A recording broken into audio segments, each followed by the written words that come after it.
Opo, at hindi lang ho madali talaga sapagkat sabihin natin, ang epicenter po ng flood control bago ho dumating ang Marcos administration ay Davao City.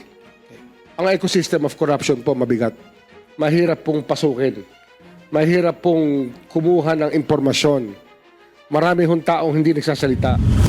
Mr. Chair, napakahalaga po ng Office of the Ombudsman, lalo pa at of course, hinaharap pa rin ng bansa ang isa sa mga pinakamalaking corruption scandal sa kasaysayan. Of course, ang tinutukoy ko yung flood control. No? At ngayon, ang Office of the Ombudsman na lang ang tanging opisina na nagtutuloy pa ng investigasyon at pagkaso sa mga sangkot. Yung House matagal nang hindi nag-investigate. Yung Blue Ribbon Committee, tumigil na. Yung ICI is defunct. So, ombudsman na lang talaga. Okay, at kayo ang inaasahan ngayon na mag-deliver dun sa panawagan na lahat ng sangkot dapat managot. At essential dun sa slogan na yon, popular slogan na yon, yung kailangan maging fair. Ibig sabihin, patas, walang kinikilingan, lahat ng sangkot dapat managot. Ngayon,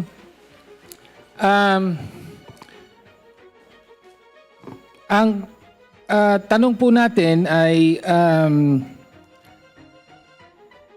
kumusta po ang investigasyon, particular kaugnay sa involvement ng mga officials ng Malacanang mismo, no? Kaugnay na na-involve sa flood control or at least na merong mga statement at testimonya na nagsasabing involved sila. No? So I am talking about the public statements made by Zaldico for one, and also Yusek Bernardo of DPWH as relayed by Senator Ping Lacson in the official records of the Senate. No? So, of course, yung video testimony ni Zaldico, malamang napanood ng marami yan. Binanggit niya na ilang opisyal ang binanggit niya. No? DBM Secretary Pangandaman, Executive Secretary Bersamin, Undersecretary Adrian Bersamin, Yusek Jojo Cadiz, among others, na inutos daw ng presidente na maglagay ng 100 billion peso insertion sa 2025 budget. Tapos si Yusek Bernardo naman, as relayed by Senator Ping Lacson, and this is in the records of the Senate, sabi niya, Yusek Bernardo corroborated yung sinabi ni Zaldico. Sabi niya, sa 100 billion na yan, 51 billion, ako ang trumabaho. At allegedly, sabi rin ni Yusek Bernardo, nakipagsabuatan siya with Yusek Olayvar of DepEd to deliver a total of 8 billion in kickbacks to the President, including 2 billion delivered through an exchange of armored cars at Diamond Hotel in March of 2025. Very detailed. Okay. So, ang tanong po ay, bakit hanggang ngayon ay wala pang anumang investigasyon na isinasagawa sa lahat ng mga opisyal, ng dating opisyal ng kabinete na binanggit? No, yun po ang importanteng tanong natin dito. Bakit hanggang ngayon ay wala pang tayong naririnig na anumang investigasyon? Let me mention that on March 30, meron pong private individuals led by David Michael San Juan, former Representative Franz Castro, among others, who filed a letter or a complaint to the Ombudsman para imbestigahan ng mga ito. to the Ombudsman, please. Ombudsman Rimorya to respond. Wala ho siguro naririnig sapagkat hindi ho namin trabahong ipabalita yung aming pinakukulupa. Kasi nga, hindi ho madaling magbuo ng kaso.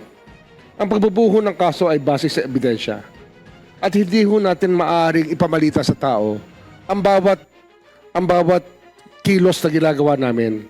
Yun lang po, sana humihingi lang kami ng kaunting pag-unawa sapagkat kung ilantad po namin lahat ng aming ginagawa, di alam na ho ng aming mga sinusundan ang aming ginagawa. Dapat ho kasi may panahon na tahimik po tayo sa kaso.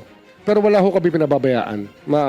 Sasabi ko sa inyo yan. Wala ho kaming pinalulusot dito. Ito po ay lahat ay base sa ebidensya. Kagalang-galang. Okay. So, naintindihan ko po ang sinasabi nyo na hindi nyo binubulgar sa publiko ang inyong ginagawa at maaring may mga isinasagawa kayong investigasyon. Binubuo pa ho namin ng yung mga ganyang kaso po kasi. Kailangan mabuo ho na maayos yan. Mula ho sa kwento ni Bernardo at sa kwento na lumalabas sa media, para ho malagyan natin ng ebidensya, mas mabigat po ang trabaho yon. Kaya yung ebidensya po ang hinahanap namin. Pero yan po, tinitingnan ho namin ang budget, tinitingnan namin yung mga numero, at kung nagkataon po na meron talagang pagkatama sa mga halagang binibigay, yun po yung aming sinusundan. Sinusundan po namin yan. Okay. Sinusubaybayan. At may assurance kayo na kahit involved dito ang secretaries ng kabinete ng Malacanang at kahit ang Pangulo mismo, kahit tumunod doon sa Pangulo, ay kasama yan sa iimbestigahan nyo. Tama po ba? Po, lahat po yan ay base sa ebidensya. Wala ho tayong sisinuhin dito. Okay, thank you. At pangalawang tanong na lang, Mr. Chair, to wind up. Please proceed. Okay, thank you po. Kaugnay naman po sa ano naman po ang ginagawa, ang flood control corruption ay hindi naman po nagsimula sa kasalukuyang administrasyon. Bagaman talagang pambihira ang naging paglaki at paglaganap nito. Pero as early as 2018, natatandaan ko, sa Kongreso din mismo na ito ay unang nilantad yung modus ng mga insertion at ghost projects and so on. No?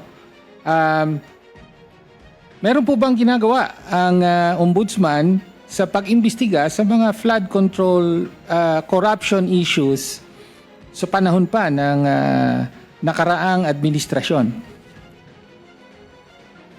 Opo, at hindi lang ho madali talaga sapagkat sabihin natin, ang epicenter po ng flood control bago ho dumating ang Marcos administration ay Davao City.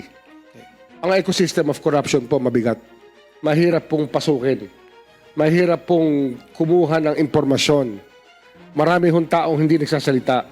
Pero hindi ho kami tumitigil. Davao po yung ecosystem na aming tinutukoy. At kasi doon ho maraming pondo na pumasok daw sa flood control. Yan po yung aming kinakalap ng gusto. At meron pa ho mga lalawigan na aming tinitingnan sa panahong yon upang makita yung pattern kung saan po nagsisimula yung mga pattern. Your Honor. Okay, so okay, malinaw po ang sinabi, no? Epicenter of corruption. Control, Your Honor. Flood control Flood projects, control Your Honor. corruption ang Davao City nung panahon ng nakaraang administrasyon. Opo, but I will not draw that conclusion immediately. Okay. Ito po yung pinag-aaralan namin kasi ang mahalaga po, makita namin ang ebidensya sa ground, Your Honor. Okay. In that regard, meron pong... Please wind up. Your time is up, but you can list for the second round. Yes, opo. There are already So, those who have listed in the second round. To wind up po, Yes. paalala ko lang po sa Ombudsman na meron po tayong final din na information, sinabmit na information sa Ombudsman regarding precisely mga flood control anomalies. May mga question, no? Wala pa pong conclusion doon. Batay sa pagsusuri natin sa mga numero, sa budget, pagkumpara ng budget, appropriations at saka yung mga kontrata at yung mga actual projects delivered, no? So sana po makatulong din sa inyong investigasyon. Hanggang doon na lamang po. Salamat po. Salamat po. Okay, thank you po.